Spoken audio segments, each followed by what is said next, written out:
All right, my friends. Happy Halloween round two. It's oh so spooky. And apparently, we're just going to get that splash screen all day today. That's fine, though. It's Halloween. And we love it. Welcome. If you're new here, get comfy. We're going to do a little bit of prep and then building today. So sit back, relax, enjoy some hardcore, which means if we die, our world is done. Vanilla, which means no mods or texture packs or anything like that. This is out of the box Minecraft in the Java version. Um, and our world's called Toehold on Eternity. Here we are in the basement. And again, we are picking up right about where we left off in the last episode. And that is we'd been in the nether, gathered up bunches and bunches of supplies, and are now I guess we'll do this because, you know, it's a thing. Man, there really aren't that many, are there? I guess we won't do that. Um, we won't even do these. Never mind. I thought, having cooked those gold, that we'd be quick to swap those out. These furnaces up here have stacks of gold in them that we brought back from the nether and cooked while we were sorting out our inventory. A little surprised they finished, but I guess we did do the or the bow naming at the end of the last episode, and then sorting out all our inventory and all that. But that was only, I guess it was probably a full 10 minutes of real time, because we did end up going a little bit over. So, yeah, regardless, they're done. And now we will just churn out all this quartz, and we're, as discussed, going to need mainly steps now for the conclusion of our roof. I'm expecting that we can go pretty far when it comes to it.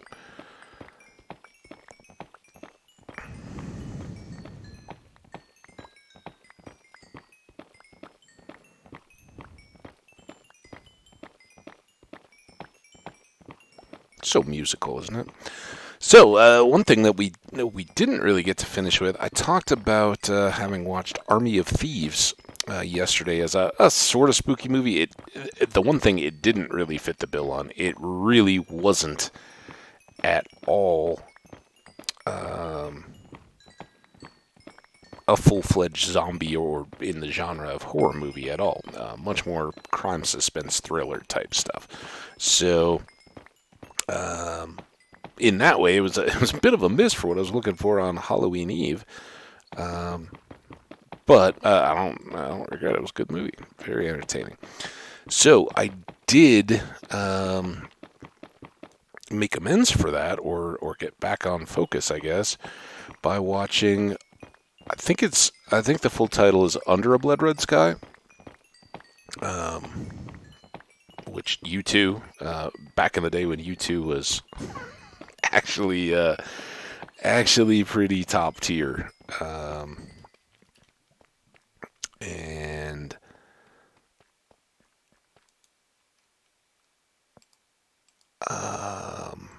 Under a Blood Red Sky fit an awesome little niche for me.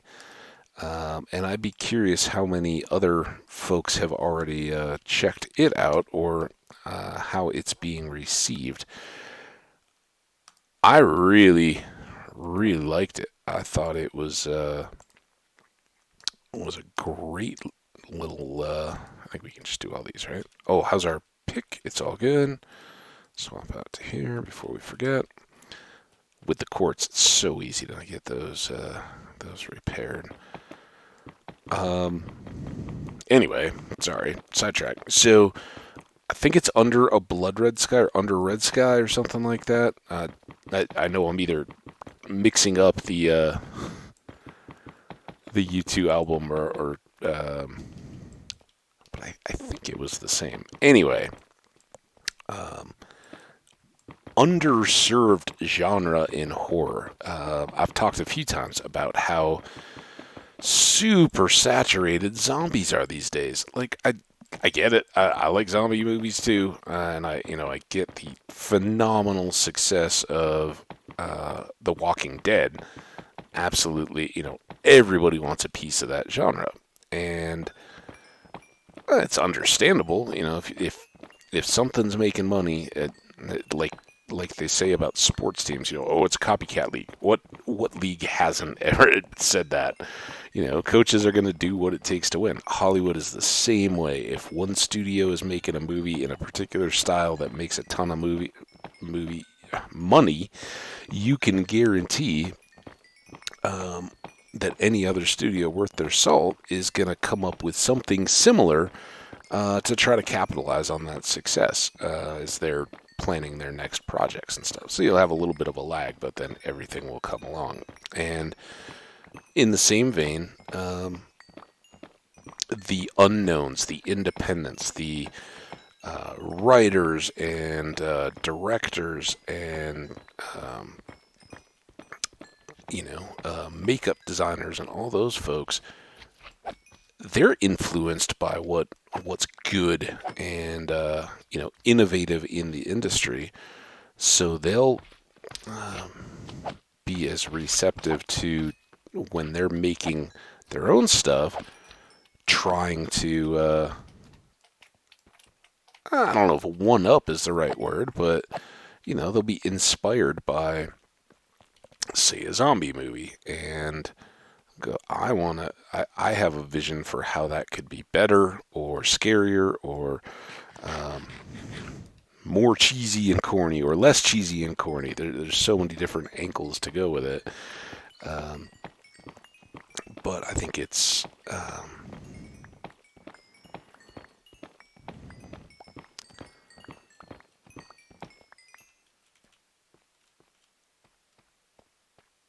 fair to attribute a lot of the stuff that's gone on just to the variety. And I'm not saying it's all Walking Dead or not, but as far as cable TV series that have just been out there producing at a high level for a long time, that's certainly one of them, right? So it's understandable where that comes from. And while that's good, it's like, okay, so you've all done zombies. Can we, there's a lot of other monsters out there. How about a Wolfman? Who's done a Wolfman movie? And ironically, I'm not leading into a Wolfman movie. Instead, Under Blood Red Sky is actually another of those great undead beasts, more of an immortal. Those would be the vampires. And I don't know, maybe I'm just at an age where I kind of missed out on that and have done better that way. Oh man, what was the and there was certainly Buffy, but then there was the whole like teen angsty werewolves and vampires romantic-y drama TV schlock stuff. You guys know what I'm talking about, right? Whatever that was. Maybe did in the werewolves and vampires, and so saturated people that they were ready for the rotation. And maybe that was totally not on my radar whatsoever when I was probably in my 20s into 30s when all that stuff was out there, and never have. No, I don't even know that I ever watched a Buffy. At least any of the initial stuff. Maybe caught some of the TV randomness just in passing, but I never sat down and was like, I'm gonna watch this. So they may be great to that point. I just think they're kind of going at a different angle than I was ever interested in. Anyway, maybe because of that saturation, there haven't been a lot of serious either vampire or werewolf movies that I'm aware of. I mean, you had like it was like the Abraham Lincoln Vampire Slayer thing. That was kind of a novel take. I enjoyed that when it came out. Um, but you know what I'm talking about. Zombies have certainly gotten a lot more attention, I think. Um, and this one was, I kind of went into it thinking, okay, we've got one of my absolute favorite horror movies, and the one that really brought me back into the genre, to be honest, because you get to a point, scary movies aren't so scary anymore.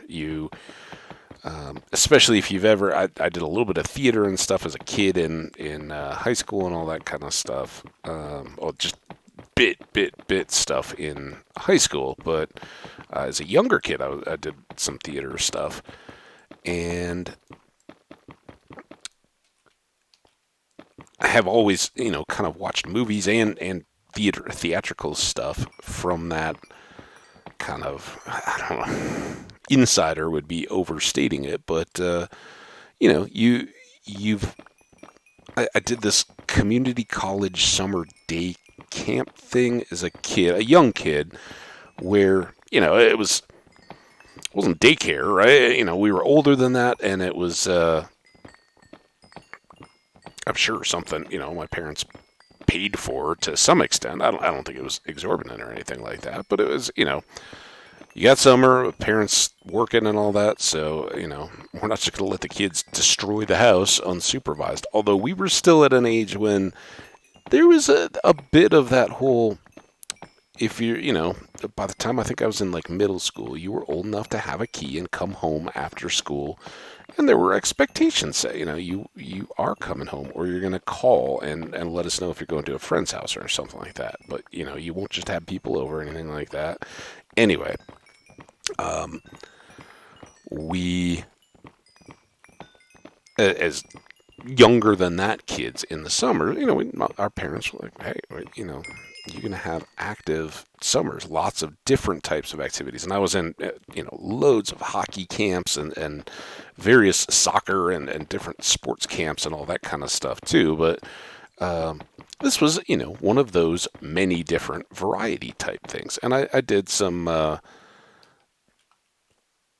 with my church, which I talked about a little bit, I did some mission trips, and that that's got a stigma, I think, at least out here. I don't know if stigma is the right word, but there's a lot of folks in the LDS community, and they do their missions where they're evangelizing or proselytizing, going door to door. You see kids on bikes and they're out with flyers and stuff. Hey, we're going to spread the word. Mine weren't like that. They were usually construction project type trips where you'd go and basically do a Habitat for Humanity type deal and improve properties or build houses. One year we went to a summer camp that was for kids that had some dilapidated stuff. Some church or something had bought this camp, was going to provide a service to kids, and we went down to help them renovate or whatever, some beat up old buildings that they would otherwise not be able to afford to do. So those kinds of more hands-on servicey things. I wasn't out spreading the word or anything like that. Anyway, when we I got to backtrack here to get back around. So I had theater summer day camp, which was this awesome little program through a little community college, and tons of kids in different ages. And I think it was their students that were their theatrical department students in community college that were putting this on. They got credit to teach kids. Parents got, I'm sure it probably was a bit of a wash for any kind of daycare or anything, but they got the opportunity to have kids with some kind of structure for a few weeks in the summer. and we put on a little show at the end of it. Like, okay, a little bit of music, um, a little bit of spoken comedy type stuff. And it was basically, as far as I recall, it was just vignettes of little scenes and stuff. It wasn't like we were carrying on a long um, actual production or anything. But we built sets. We figured out costs. We didn't make them, but we were involved in the costuming and the makeup and the lighting. We were up in the catwalks and stuff, learning the lighting and all of that kind of cool stuff that goes into it. And I was never going to be an actor. I wasn't interested in that. Didn't have any real thing. Just getting to see how from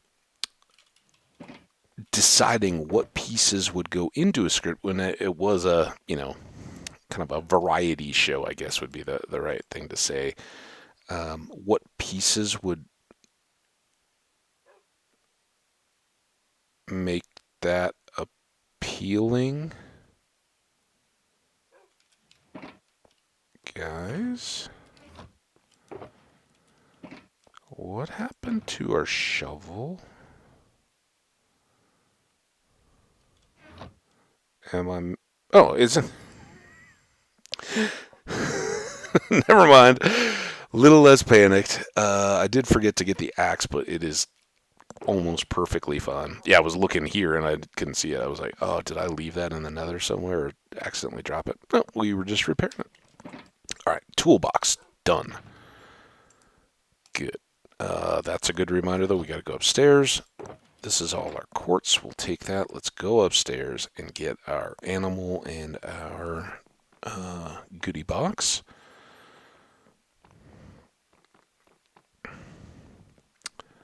So went to this theater thing. That taught me a lot of the behind the scenes stuff. Things that randomly stand out to me are like the gels and things that go on lights to make a colored spot versus a clear spot, and how to deal with all of that, and like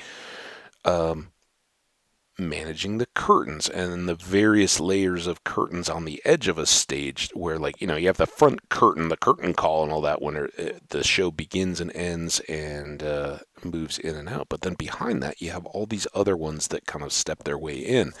And when the lights go down between a scene in a live theater performance, you get a lot of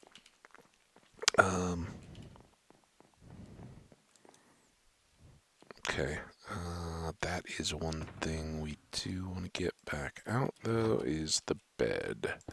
Before we go, grab the wrong box. Of course I did. There.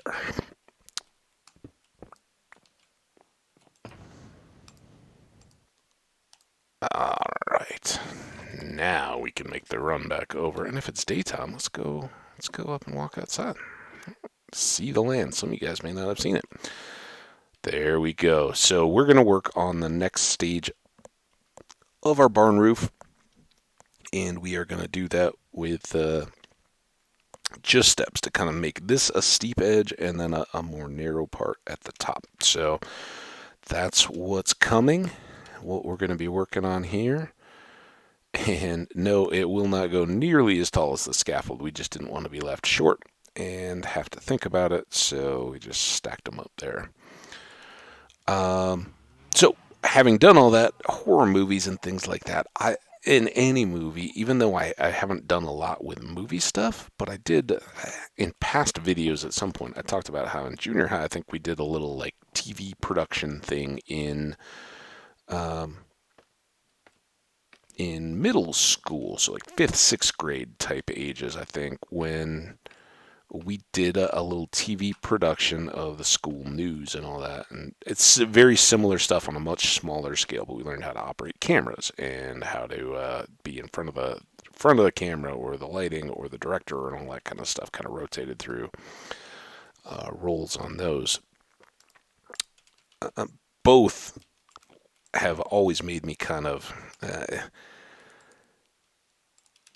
I don't know that it's a failure to suspend disbelief or anything like that. I don't think we're going to need those, but we may as well have them. And here,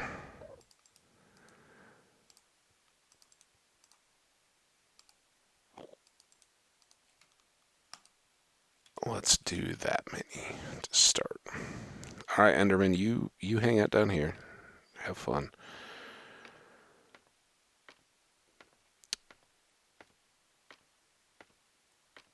Okay, so I don't know how exactly I got to the behind the scenes, or the scary movies aren't all that scary anymore, but I did. That's where we were kind of, oh, that's good that was close to done already. All right, so that's going to bring everything together. These are both the same height, right? Good, good, good.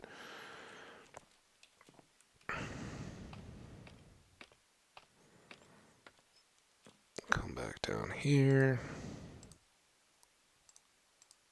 Should do that in case we have a fall that's worse. I mean, we've jumped off a few times from the lower edge of the roof, but as it gets higher and higher, that could potentially get long.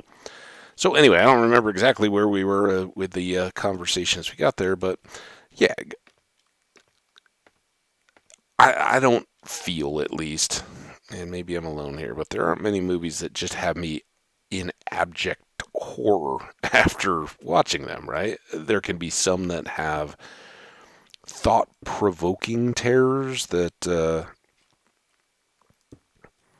make you go, how's that? But I tend to feel those more in like dramatic stuff when, you know, people are losing family members, or that, that kind of emotional stuff than I do terror pain. Yeah, I can imagine it would be awful if some chainsaw wielding crazy was chasing me around and, hacking up me or friends or any of that kind of stuff. But that's less likely to actually happen, right? And when you know the effects and things that go into it, and that's kind of the part that make those things possible to portray on screen, it really, kind of demystifies. So it takes the terror out of it. You're just kind of watching. Hey, how did this team create an image of that, and is it effective?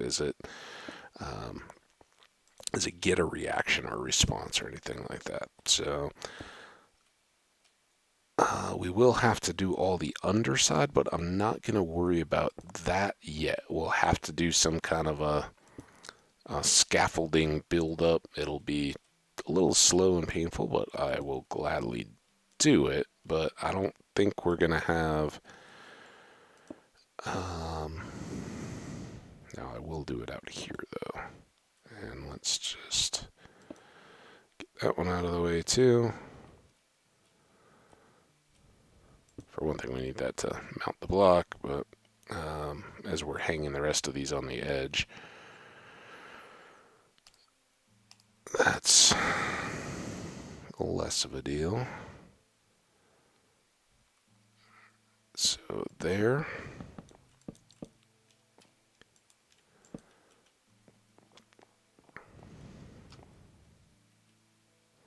It's a lot of music. So demystified and not inherently terrifying, I'd kind of walked away from horror movies, and this is how we got on this topic. Now I remember. Um, these are not going to go far at all, by the way.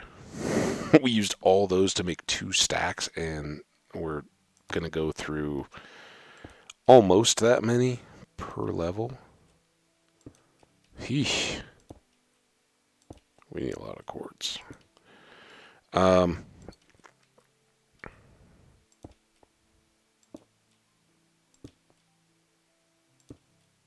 Maybe we'll do wood on the inside. Some more of the birch, maybe? That might be cool.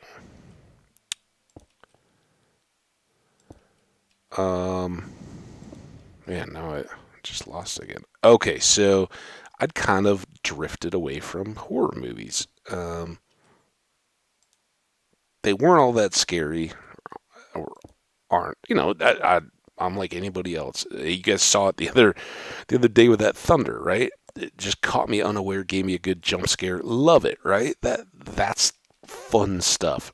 Um, but a lot of times you can see those coming too, and that's another measure of how effective a team has done on portraying darn it, uh, the vision of a horror movie is, can they hide a jump scare, or are they all predictable and just being done formulaically?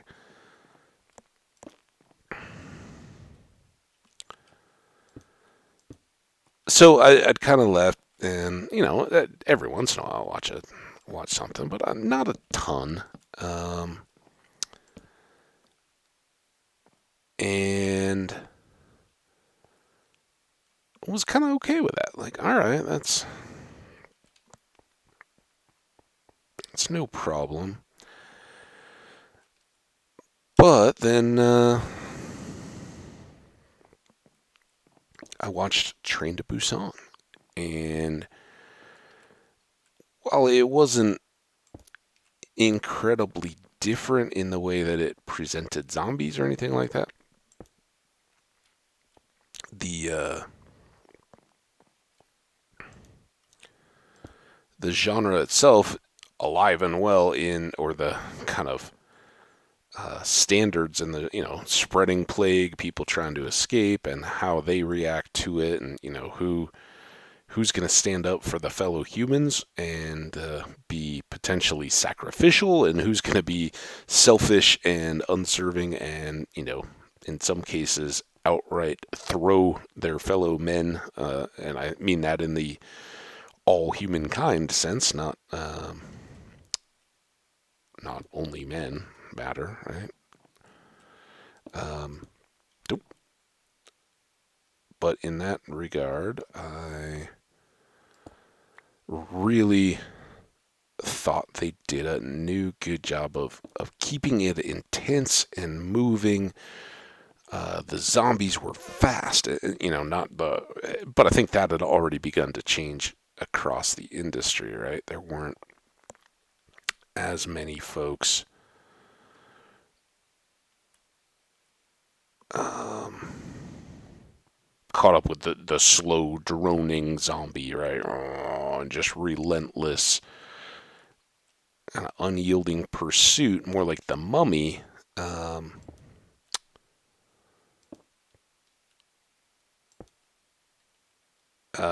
they became fast and agile and aggressive, and that had already started to change in the industry. But I think if you haven't seen it, Train to Busan, great encapsulation of all those elements.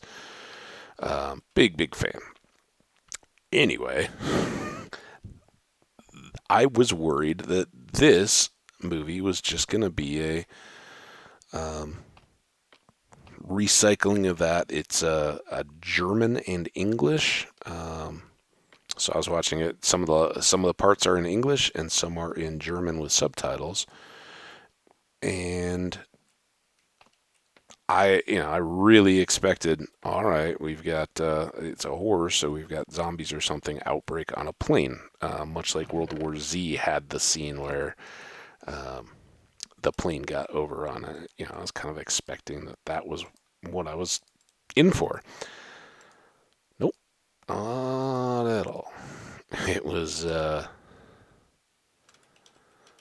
refreshing in how it wasn't all that different, really, but just having it be vampiric instead of zombific was pretty cool. And I won't go into too much more detail there, but anybody that's about to watch it is gonna know. Just from any of the 30-second teasers that you've got stuff going on, and I think the fangs and all that kind of give it away. But I thought well done, well conceived in the story parts. It didn't just sit on the kind of snakes on a plane uh, version of poking fun at the people are trapped on a plane and all that, but it has all the various elements. And no, I found it good, and it definitely, as it was late into the night, filled my horror type niche that I was looking for. So good stuff. When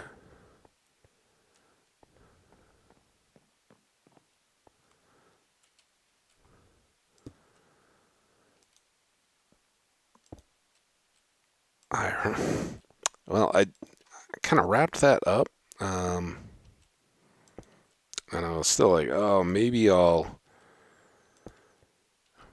have something else on as I go to sleep. And I think I was asleep before it even started rolling through the initial credits. I got a little further than that. Oh, it was like Little Terror or something like that. It's kind of like a weird horror comedy thing. Um, with the guy from, I think was he in Parks and Rec? Um, Again, this is where my lack of names or even character names really fails me. Kind of a spoof of like The Omen and some of those movies where the kid is possessed but still out there functioning. How do the parents reconcile that? Um, it's like that Icelandic volcano one that I now can't think of the name of. The little boy, another good one. Anyway, yeah, I fell asleep, but it seemed neither that funny or that scary as I was drifting off. So it did its point, got me a good night's sleep. And I honestly don't know if I will watch any horror tonight on Halloween itself because NFL, World Series, not World War Z. Um, lots of sporting type stuff going on, and that may hold my interest longer um, than just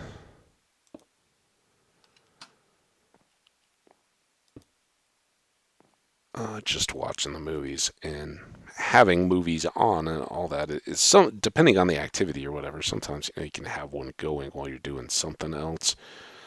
Um, but I think the something else may be uh, filling in the with the sports on in the background. And it's tough to have sports on in the background and watch a movie. Those two don't go hand in hand, but some kind of a game or something. I don't know. So this is something else I wanted to talk to folks about, and I don't know if anybody watching um, has done much or recalls playing Skyrim years ago. It's an older, dated game now. But man, I am so bummed out, and I'm kind of running into something that has plagued me with that game. I've mentioned in a few recordings that I'd started a new tune not too long ago. I actually started a second one. I'd started one and was like, oh, this is um, I want to be a little more sure of my character from the start, and it ended up being spectacular. For one thing, each time you start a game, you get a little better at it, right? And you know what you're building towards. Where the first time you play a game cold, you don't know what you're gonna need, what you're not gonna need, and you can often tell that on YouTube Let's Plays, somebody that's supposedly playing a game for the first time, trying to react.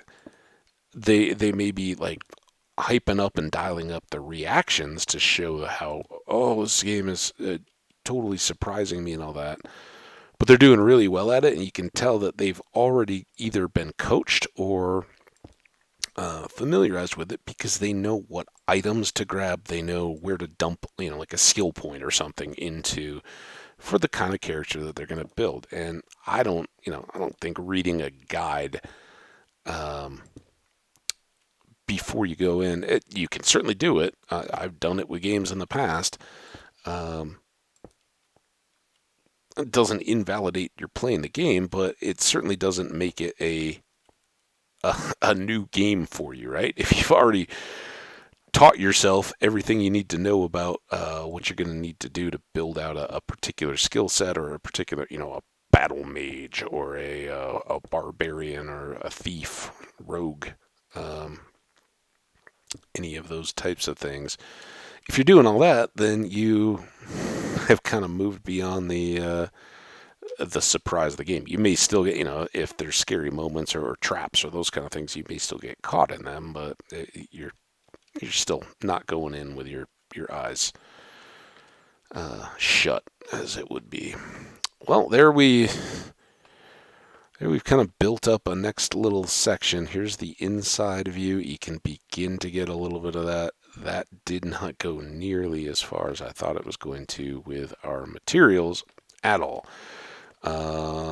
Sadly, this is the level we want to get off at.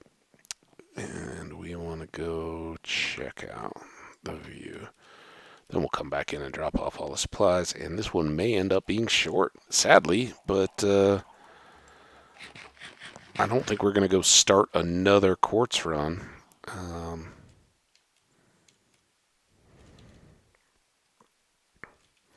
As we go. So there you kind of get the change of roof line shape from steep to more narrow at the top. And then we will,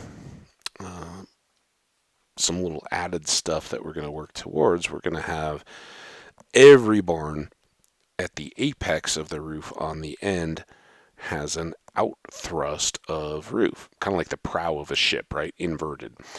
And that sticks out usually to house and protect a pulley system so that, or to allow it to be swung out, because these upper bales, particularly in the past, now you probably just get one of those little like lift cart things and elevate them up. I don't know what the current method is, but back in the day, those used to be for hauling up bales of hay. You'd load them onto a pallet or something out of strings and pulleys and raise them for storage up high on the side of the barn. So we don't have all that, but we'll definitely build out the point on the roof of the barn, and then we also have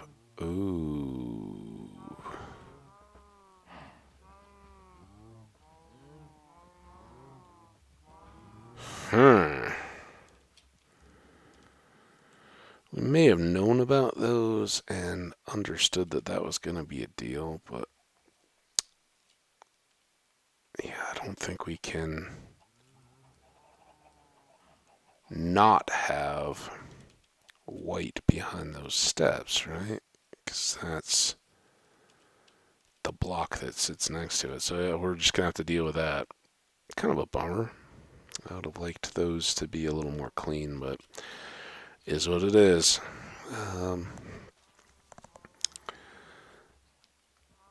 So yeah, a little out thrust there. Probably vent the iron door vents up right at the top there too, and like those.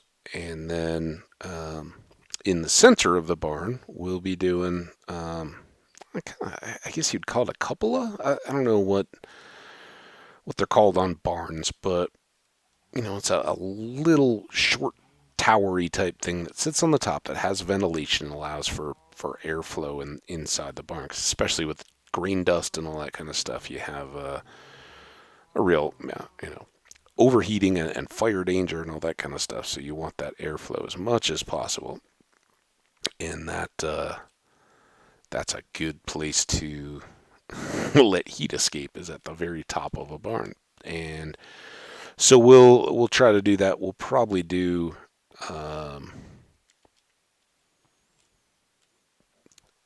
I'm thinking maybe some combination of lightning rods and iron bars as a um, weather vane of some kind. That's another barn thing that usually is up there. But it's really, really coming along, and I love uh, the change in slope on the roof. I think that is pretty darn nice. Man, can't wait to be done. But man, oh man, I knew we were going to go through a lot more blocks with just doing the steps. Uh, I guess I didn't realize how.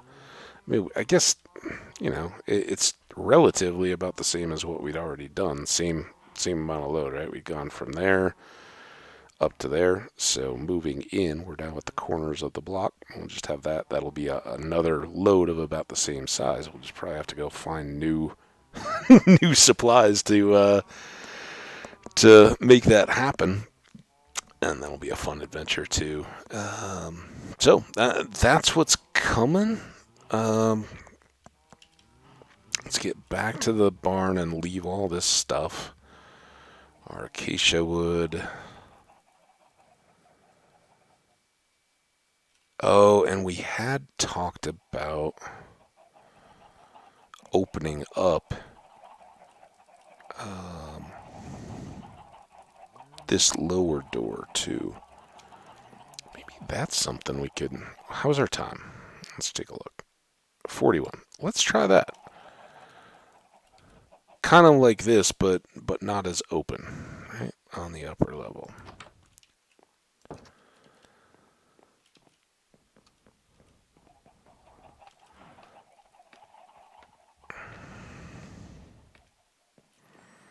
So here's our space.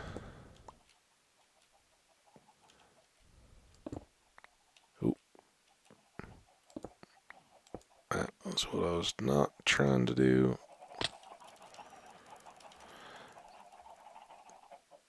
There we go. We'll just pop these rows of the acacia out.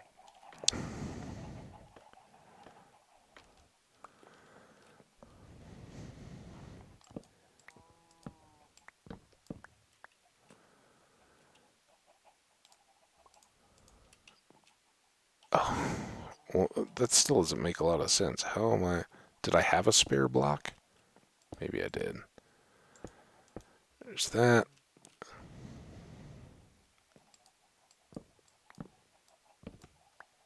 One more there. Oop, oop, oop. Good stuff. I think. Let's sleep one more time.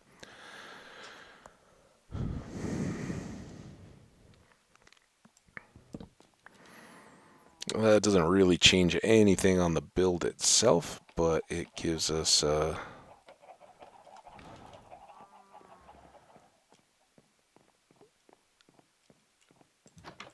nice little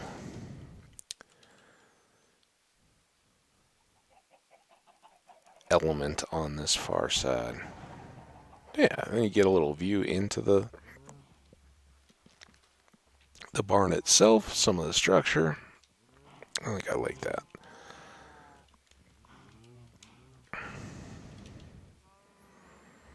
And we may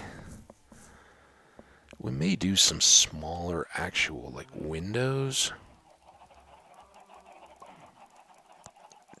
down low here. I don't know how our floors play out, but I guess in this, sorry, my nose itched. Outer nose wasn't picking, no digging. Um,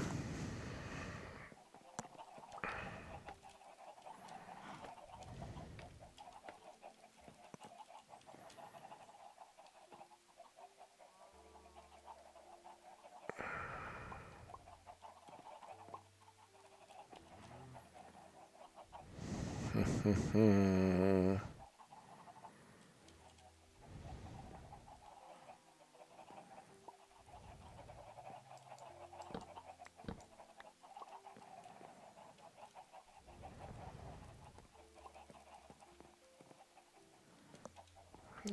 do 2 in.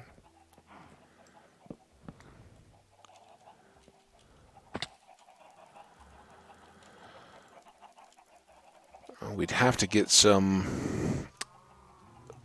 white on those, but we may do that as well. Like surround them, maybe.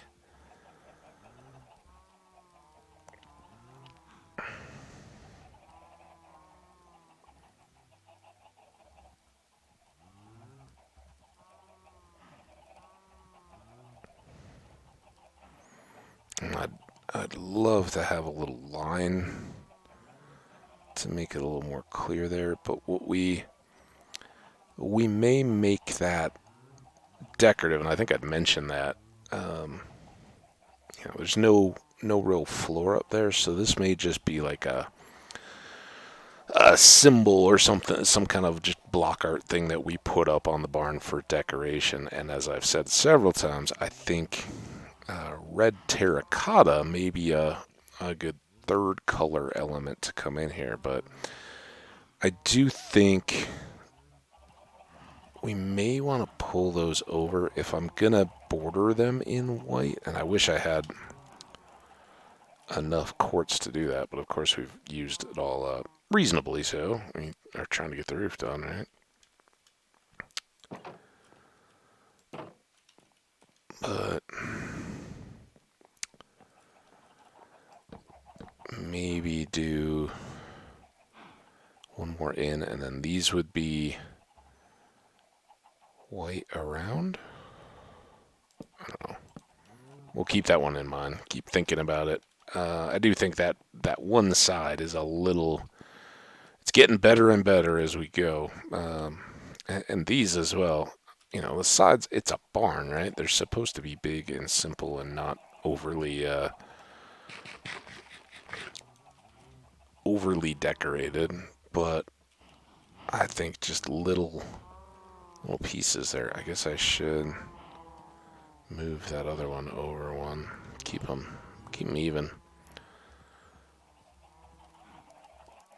All right. Well, this has been some good thinking time, even if we ran out of materials much more quickly than I'd hoped. It's not the worst thing. I mean, it gives you a little chance to think about where you're at, what you're doing. So we're going to fill these two in and take these two out. Get out of the horse stall. Get down. I guess that was exclusive. It could be a donkey or a mule stall as well. They work for all and welcome all. All right. There's our wood and our one piece of quartz away. Let's pick this up. Put it here. Don't think I'm missing any boxes even, which is nice for a change. All right. Well, guys, that one may be a bit quick. Let's see how we did. 48. But hey, the last one went a little bit long. So put them together, we got nice 55-minute episodes. I want to sincerely wish all of you guys a happy and exciting Halloween. Hope this little bit of Hambbage fun has added to that. Barn roof, obviously far from complete. We're going to do another trip similar to the one we've just completed, and probably we'll do some more bridge building, try to get some more fresh, untouched terrain. And remember, all that isn't a complete disaster, because we're going to eventually probably throw some portals up and just do some explorations. If those aren't already close to places we want to be, they can bridge the gap to other stuff or help us explore. So lots and lots and lots of fun yet to come. As this barn build nears its conclusion, we'll have some fun with animals, right? And that will actually get us back to advancements to an extent, because we'll do more of the breeding and the taming as we're, kind of doing some of that stuff. Maybe I think we're going to just do cats, where we've got a pretty good stock of rockets, but we'll basically just load up with our wings and try to go village to village to village. Every village we see, we'll stop, try to tame cats until we've got all the ones we need. But yeah, you guys know all that. Let's get this up. I want to thank you guys sincerely for hanging out and sharing your Halloween with me. Have a wonderful, wonderful evening if you're seeing this today. If you already did, or catch this at any point in the future, I hope whatever your next Halloween is coming will be awesome, and start planning your costume now, because we all wait till it's too late. And then they never look as good as we imagined. So start planning next year's today. Basically tomorrow. Yeah, you get a candy day to plan the next year's costume and start working on it, so it'll be ready to go. And Christmas shopping. By the way, I saw my first TV Christmas commercial today. Ugh. So early. So early. But it is what it is. Anyway, you guys take care. Have an awesome one. And happy, happy, happy Halloween. Bye now.